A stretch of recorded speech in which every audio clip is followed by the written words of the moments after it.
एक और वक्फ संशोधन बिल को लेकर पूरे देश में घमासान मचा हुआ है। वहीं काफ़ी गहमागहमी और विरोध के बाद भी देश के दोनों सदनों में वक्फ संशोधन बिल पास हो गया।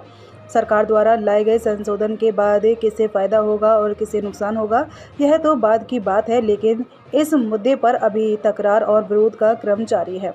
इस मुद्दे पर ईदगाह के इमाम शमीम अहमद उर्फ अच्छन ने इस बिल का पुरजोर विरोध करते हुए कहा कि वक्फ संशोधन बिल देश के दोनों सदनों में पास हो गया है, इस पे आप क्या कहेंगे?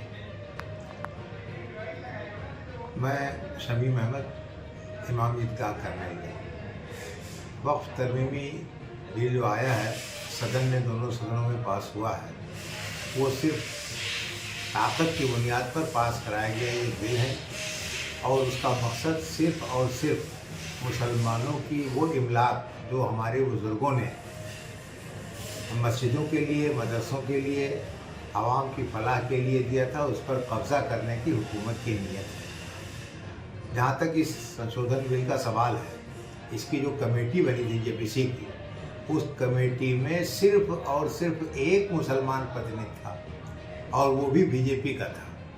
इसी से आप अंदाज़ा कर सकते हैं। और सबसे बड़ा सवाल ये पैदा होता है कि देश की और दूसरी तमाम अक़लियतें हैं, जैन हैं, सिख हैं, ईसाई हैं, उनके अपने जो एक्ट हैं उसमें आप किसी दूसरे मज़हब के लोगों को नहीं शामिल करेंगे, और जो मुसलमानों के लिए आप बना रहे हैं इसमें आप दूसरे लोगों को शामिल करेंगे। आप क्या साबित करना चाहते हैं? सिर्फ हमारी इमलाक पर आपका कब्ज़ा हो। और हिंदुस्तान का जो कानून है बाबा साहब भीमराव अम्बेडकर का बनाया हुआ, उस कानून के तहत आर्टिकल 24 और 25 हमें मजहबी आज़ादी देता है और हमारे उमूर की हिफाजत का काम करता है। लेकिन सरकार उन सब चीज़ों को नज़रअंदाज करके, चूँकि उनके पास बहुमत है लोकसभा में भी और राज्यसभा में भी, तो उन दोनों का वो नाजायज़ फ़ायदा उठा करके इस बिल को पास करवा रहे हैं। इनकी मंशा ठीक नहीं है। क्या लगता है कि मौलिक अधिकारों का हनन हो रहा है? निश्चित रूप से देश की सबसे बड़ी माइनॉरिटी जो मुस्लिम है, उनके मौलिक अधिकारों का हनन हो रहा है और इसको किसी भी कीमत पर बर्दाश्त नहीं किया जाएगा।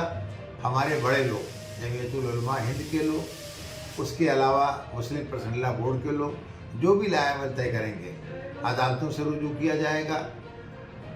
कानून की हदों में रहकर एहतजाज अपना दर्ज कराया जाएगा और इस गलत किस्म से बनाए हुए बिल का विरोध किया जाएगा और उसे वापस लेने के लिए हुकूमत हिंद के ऊपर जोर डाला जाएगा। क्या नुकसान है इस बिल संशोधन से? क्या नुकसान है? नुकसान की बात तो बाद में करेंगे। पहले ये बताइए, क्यों इनसे कहने गया था मुस्लिम समाज का कि आप हमारे वक्फ बिल में संशोधन कर दीजिए? आप ज़बरदस्ती हमको जहर पिलाएंगे? अगर कोई आपसे कहने गया हो, कोई आपसे मुस्लिम समाज के जिम्मेदारों ने कहा हो, तो आप बताइए। ज़बरदस्ती आप पीछे पड़े हमारे। किसानों के खिलाफ आप बिल लेकर के आए, किसान ने एहतजाज किया, तब आप वापस हुए।